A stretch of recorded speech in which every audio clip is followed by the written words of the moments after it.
avril 2025. Un matin comme un autre, vous faites défiler votre téléphone et soudain, un titre vous fige net. Véronique Zidane, j'ai disparu pendant qu'il devenait un dieu. 35 ans de silence absolu. 35 ans sans une interview, sans une confidence, sans un cliché volé où elle pose autrement qu'en souriant poliment derrière lui. Et là, à 56 ans, elle parle.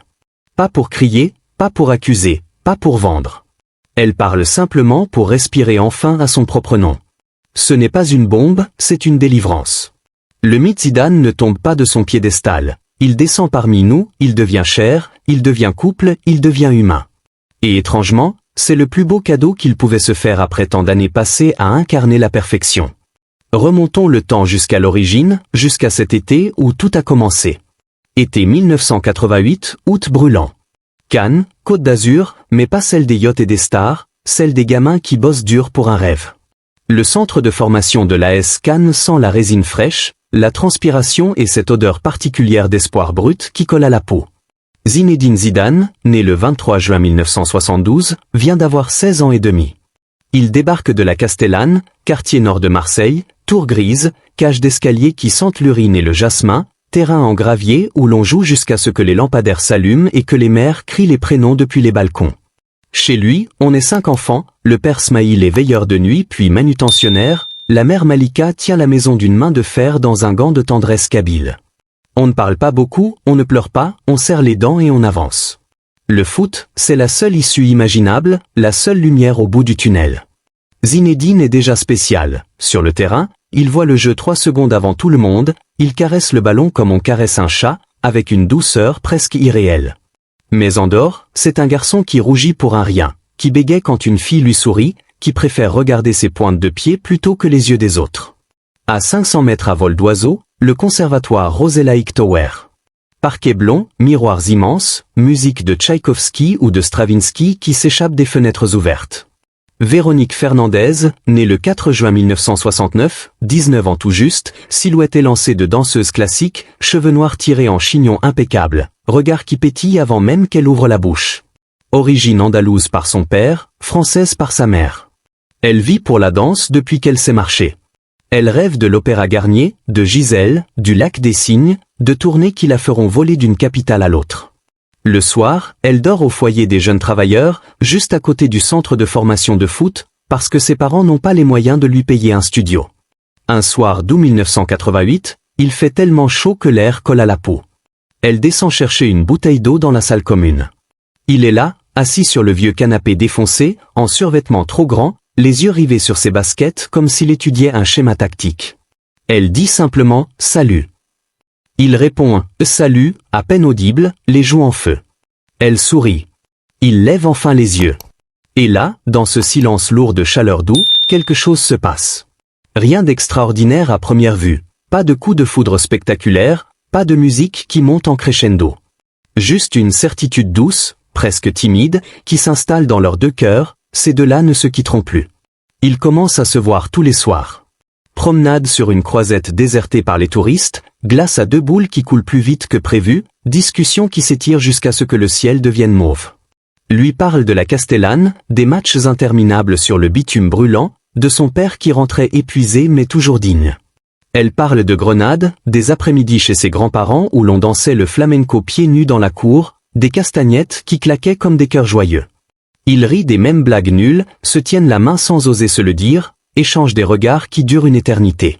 Elle découvre chez lui une douceur qu'aucun garçon de son âge n'a jamais eue. Il découvre chez elle une lumière qui ne juge pas, qui ne demande rien d'autre que d'être là.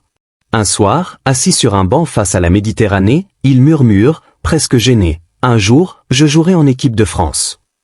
Elle répond sans une seconde d'hésitation, les yeux brillants, « Et moi je serai là, même si je dois marcher jusque Paris ». Ils ont 17 et 19 ans. Ils sont beaux, pauvres, pleins de rêves trop grands pour leur poche. Ils ne savent pas encore que la vie va leur demander bien plus que de marcher jusqu'à Paris. Elle va leur demander de tout porter, ensemble, pendant 37 ans. 12 novembre 1994. Bordeaux. Il pleut de rue sur la Gironde, une pluie fine et froide qui transforme les pavés en miroirs. La mairie du quartier Chartron est presque vide. 20 personnes tout au plus. Les parents de Zinedine venus de Marseille, la famille de Véronique, quelques copains du centre de formation de Cannes, 2-3 coéquipiers des Girondins. Pas de photographe officiel, pas de liste d'invités people, pas de robe de créateur.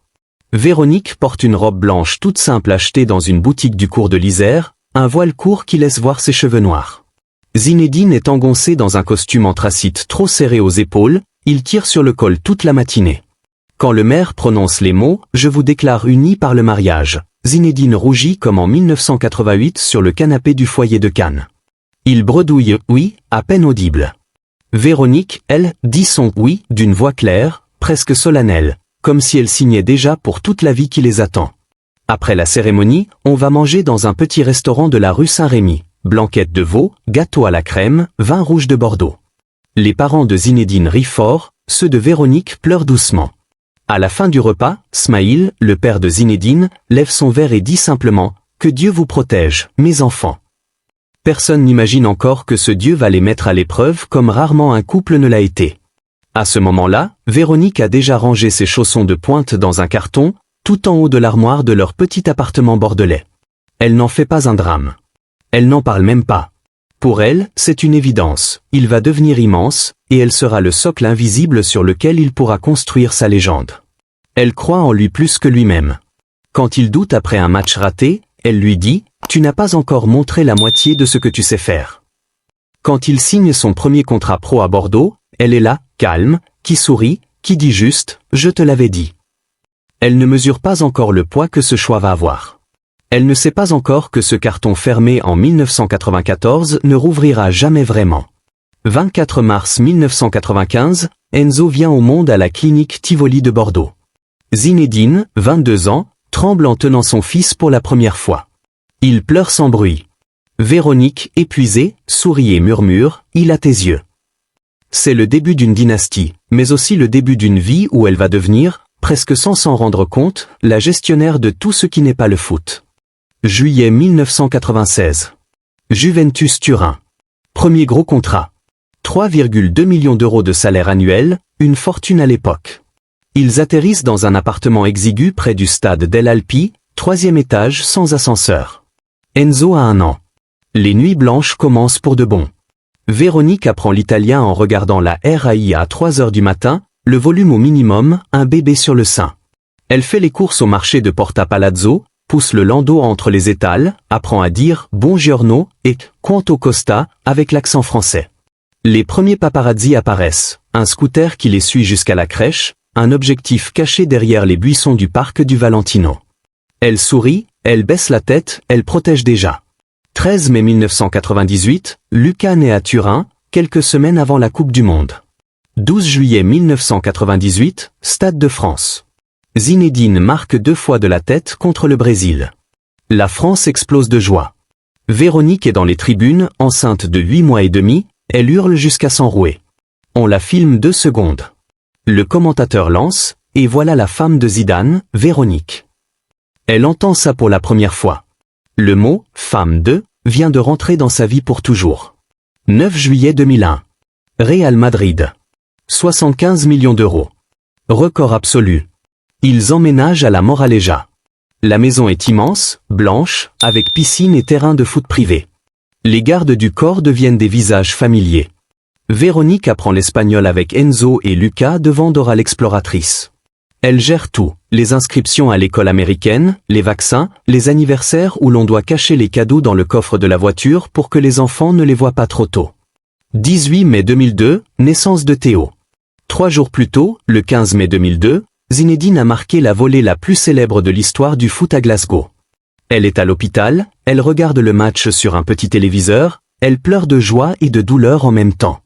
28 décembre 2005, Elias naît à Madrid. 4 garçons. 4 accouchements loin de sa mère, de ses sœurs, de ses amis. 4 fois elle sourit sur les photos officielles du Real. 4 fois on la félicite d'être une femme forte. Personne ne lui demande si, la nuit, quand la maison est enfin silencieuse, elle ferme les yeux et revoit encore les pointes, les tutus, les projecteurs qu'elle n'aura jamais. De l'extérieur, tout est parfait. De l'intérieur, le silence commence à peser des tonnes. Zinedine vit sous une pression inhumaine. On l'adore, on l'idolâtre, on ne lui pardonne rien. Il rentre tard, épuisé, parfois sombre. Il ne parle presque jamais de ce qu'il ressent. Les insultes racistes qu'il reçoit encore, la peur de décevoir toute une nation, le poids d'être le symbole de millions d'immigrés. Il garde tout à l'intérieur.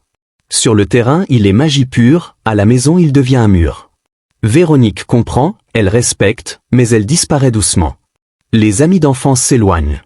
Les passions d'avant s'éteignent. Les conversations tournent toujours autour du foot, des enfants, du prochain match. Elle porte tout seule, les langues étrangères, les valises, les regards qui la réduisent à l'épouse d'eux. Le sourire reste. Mais parfois il se fige, presque mécanique. 9 juillet 2006. Berlin. Finale de la Coupe du Monde. 110e minute. Le coup de tête à Materazzi. Le carton rouge. La fin brutale. Le monde entier pleure ou crie au scandale. À la maison, c'est une autre douleur. Enzo a 11 ans, Lucas 8, Théo 4, Elias 6 mois. Ils regardent leur père se faire expulser en direct. Les larmes coulent. Véronique serre ses fils contre elle, elle dit aux journalistes devant la grille, pas de commentaires. Elle organise le retour à Madrid en silence. Quelque chose s'est cassé. Pas bruyamment. Juste une fissure fine, mais profonde. Et cette fissure, elle ne se refera jamais complètement. Elle deviendra, 19 ans plus tard, la raison pour laquelle Véronique parlera enfin.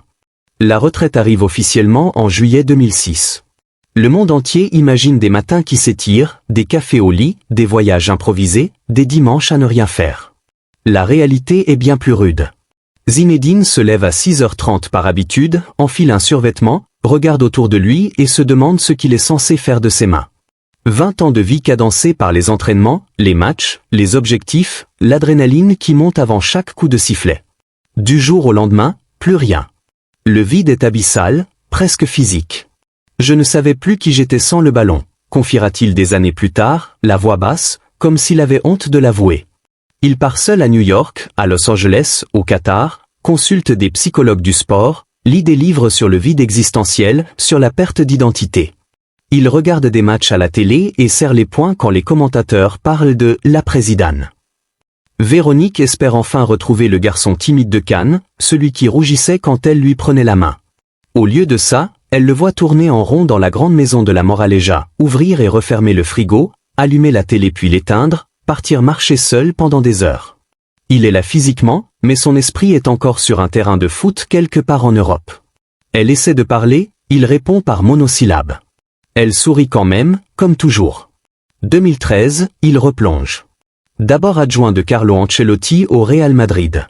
Puis, le 4 janvier 2016, il prend le banc principal. 3 Ligues des Champions consécutives, 28 mai 2016 à Milan, 3 juin 2017 à Cardiff, 26 mai 2018 à Kiev. Exploit historique. Le monde entier le porte au nu. 31 mai 2018, il annonce son départ en conférence de presse, les larmes aux yeux, je pense que c'est le moment. 9 mois plus tard, 11 mars 2019, il revient. Mais à la maison, les absences sont pires qu'avant.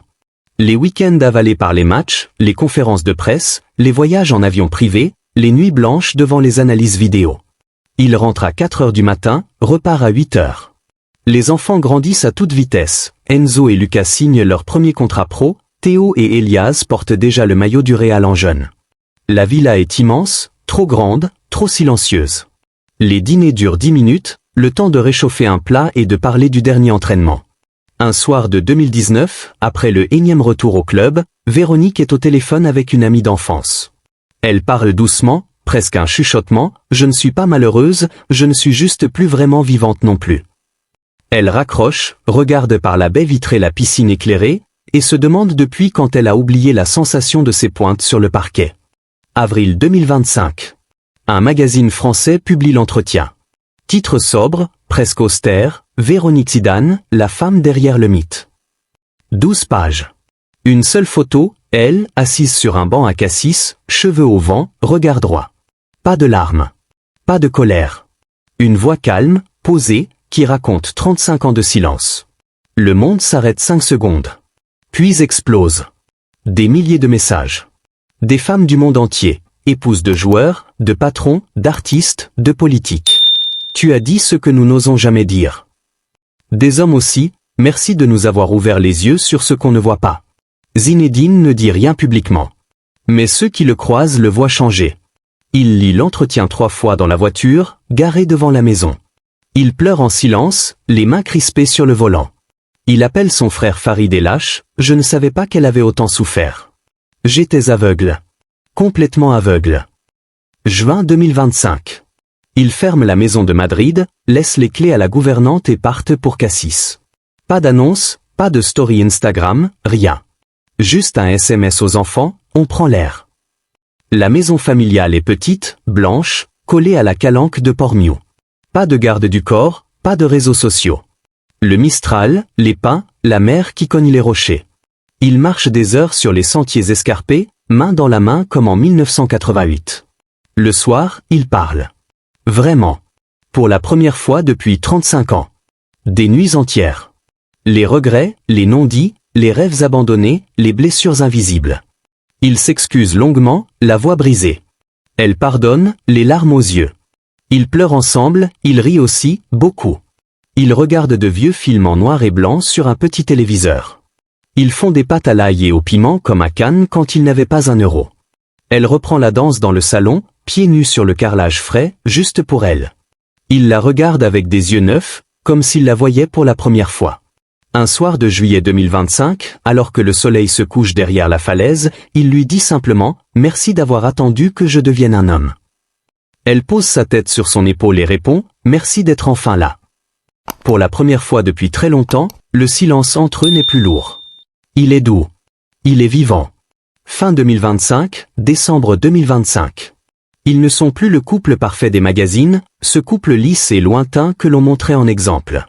Ils sont devenus quelque chose de bien plus rare. Un couple vrai, apaisé, vivant, imparfaitement heureux. Ils voyagent léger, presque incognito. Marrakech en octobre 2025, un petit riad dans la Médina, des tagines partagées sur une table basse, des nuits à écouter les appels à la prière depuis le toit terrasse.